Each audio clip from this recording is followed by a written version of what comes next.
কি আর করা যাবে ভাই, আমরা কিন্তু রাজমিস্ত্রি ভাই। এইভাবে খেটে খেয়ে আমাদের জীবন কাটাই। কত কষ্ট করলে 1,000 টাকা পাই। এত কষ্টের ভিতর দিয়েও আমরা রাজমিস্ত্রি করি ভাই। দেখতেই পাচ্ছ তামিলনাড়ুতে কি রোদির আবহাওয়া, দেখো ভীষণ রোদ, যা রোদে গেলে ফেটে যাবে।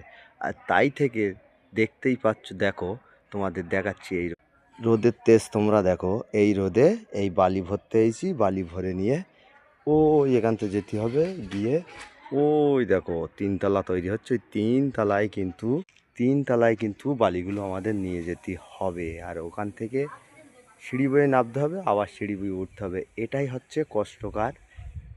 আর রোদ তো গাড় ফাটা, কিছু করার নাই। তাই বলছি ভাই, আমরা রাজমিস্ত্রি করি ভাই, আমরা রাজমিস্ত্রি করি ভাই।